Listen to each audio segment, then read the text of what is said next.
are now taking a ride in our 1960 Chevy Impala, red on red. As you can see, we have our nice bench seat here on the column car. And what's really nice about the Impala is it is one of the bigger versions of a Chevy car that was ever made. Of course, you have smaller cars like the Coupe Novas, then Chevelle, then to Impala.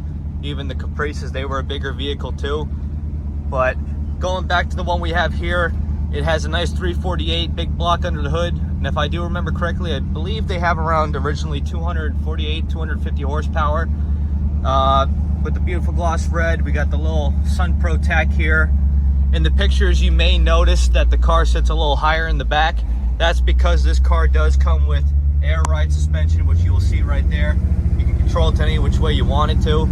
For a radio, you got the old-fashioned radio there, but in the glove box, there is a newer style radio, which I can't do it now while I'm driving, but going down the road for what this car is, it goes really smooth.